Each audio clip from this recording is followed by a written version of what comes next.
Sun Business, les dirigeants et les entrepreneurs du territoire ont la parole. Clément Lessort.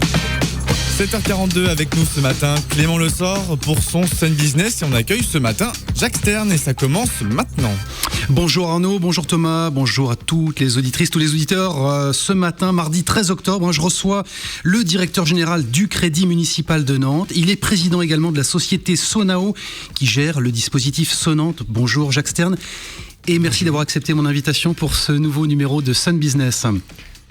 Alors, vous avez lancé Sonante, c'était le 28 avril dernier, c'est la monnaie locale nantaise. Vous l'avez lancé avec les chambres consulaires, la ville de Nantes et Nantes Métropole. Jacques Stern, pourquoi le besoin, la nécessité d'une monnaie complémentaire, supplémentaire à celle que nous connaissons et que nous utilisons au quotidien? Est-ce qu'on a un problème aujourd'hui avec l'euro sur notre territoire ? Pas de problème avec l'euro. L'euro est une bonne monnaie qui a mis la France et l'Europe un peu, d'une certaine façon, même si les choses sont compliquées sur le plan économique, un peu à l'abri d'une crise monétaire beaucoup plus grave si nous n'avions pas eu l'euro ces dernières années. Mais pour autant, on peut essayer de trouver des solutions locales qui complètent l'euro pour augmenter la capacité commerciale, la capacité d'échange sur un territoire, à partir d'une idée simple, c'est que les circuits courts, c'est un moyen de mieux travailler au plan local et de limiter aussi la consommation de carbone, un certain nombre d'avantages aussi en termes de développement durable et d'écologie. Alors comment Sonante, la monnaie locale complémentaire, va-t-elle intégrer le marché, notre environnement économique ? Quelle est la stratégie de pénétration que vous avez mis en place pour ce dispositif ? Alors, nous avons mis en place une petite société dont vous parlez, qui s'appelle Sonao, qui est chargée de commercialiser Sonante.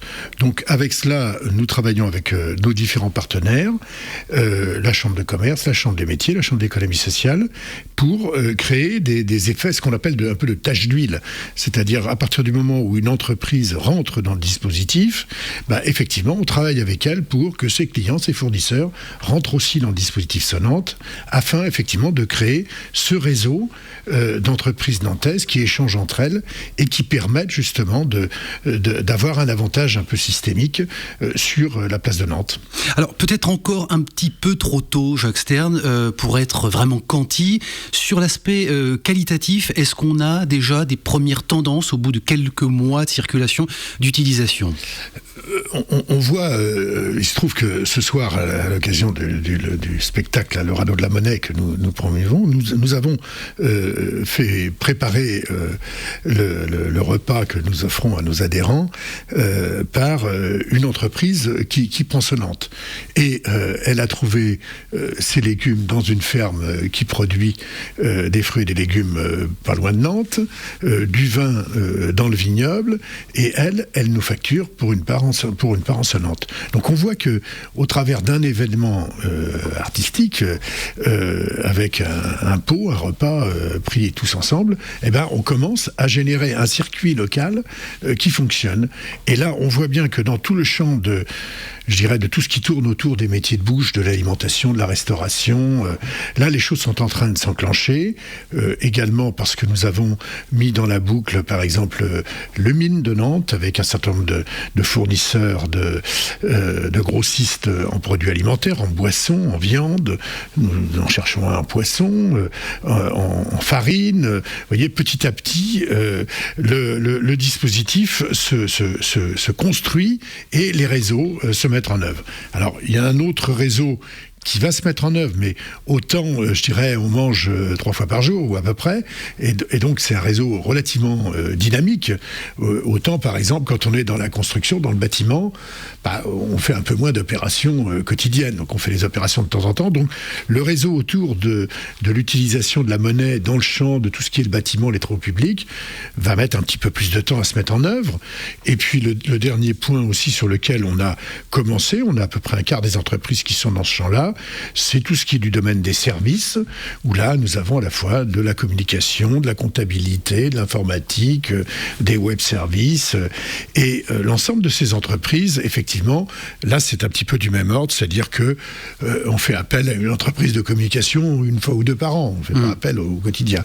Donc, ça va mettre un petit peu plus de temps à se lancer dans ce champ-là. Alors, rappelez à nos auditeurs, à nos auditrices qui nous écoutent ce matin que Sonante s'adresse à la fois aux entreprises et aux particuliers, très portés par la collectivité, très identifiés.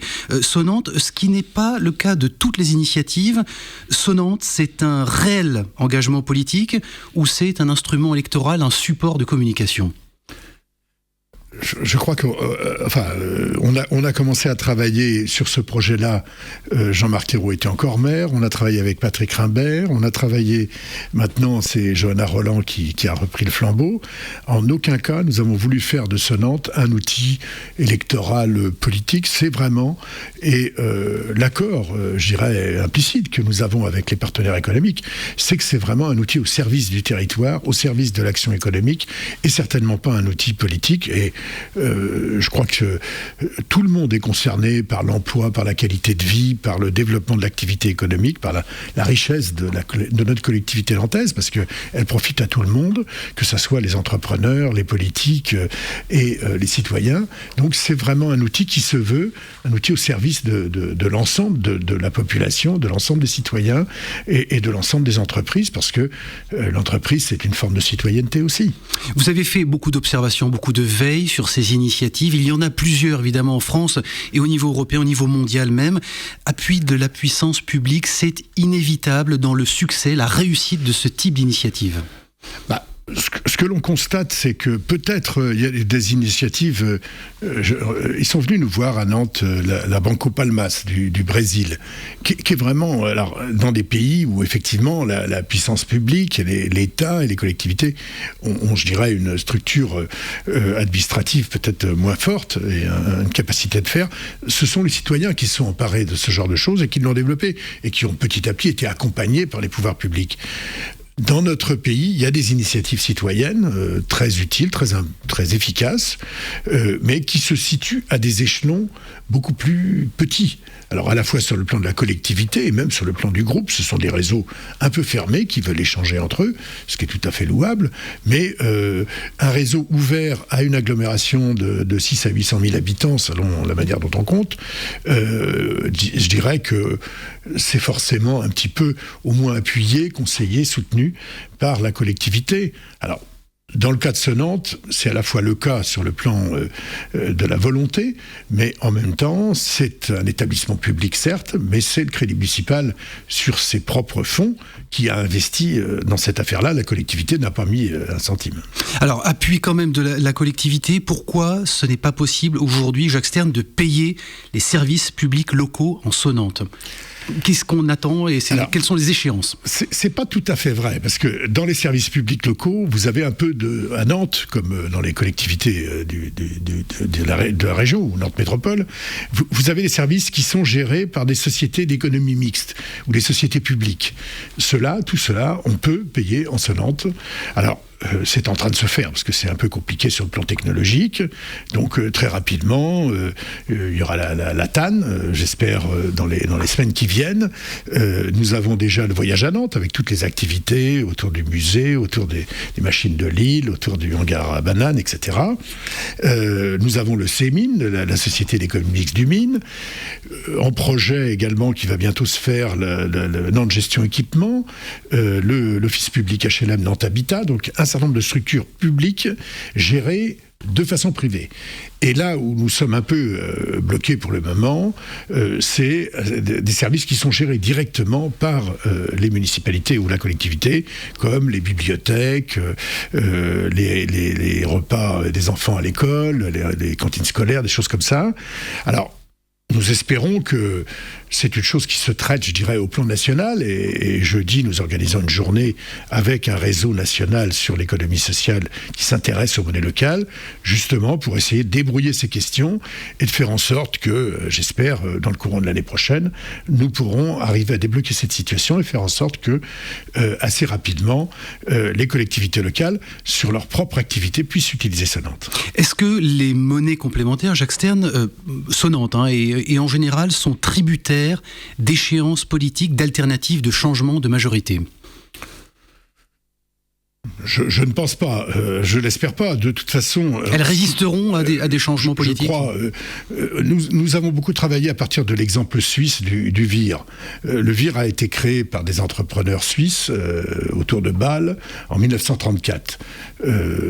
Ça fonctionne toujours très bien puisque à peu près 70 000 entreprises suisses sont adhérentes de ce réseau. Donc, ça a traversé de nombreuses alternances politiques, des guerres, des périodes de récession, des périodes de croissance. Donc, je ne crois pas que ce soit un outil spécialement dédié à un parti politique ou à une organisation politique. Est-ce que les pouvoirs publics, et ça sera peut-être ma dernière question puisqu'on arrive déjà au bout malheureusement, est-ce que les pouvoirs publics, Jacques Stern, centralisés, ne craignent pas à un moment de ne plus maîtriser ce mouvement, l'ensemble de ces initiatives qui sont florissantes, notamment depuis 2008, depuis la conjoncture? Vous savez, aujourd'hui... je dirais dans les années 70-80, on disait Paris et le désert français. On est dans une autre situation maintenant. Les grandes métropoles, que ce soit Nantes, Lyon, Toulouse, Marseille ou d'autres, ont une capacité et une énergie vitale telle qu'elles peuvent développer leurs propres projets avec leur propre originalité et leurs propres outils. Et la monnaie locale, c'est certainement un des outils qui peut être un outil de développement local important.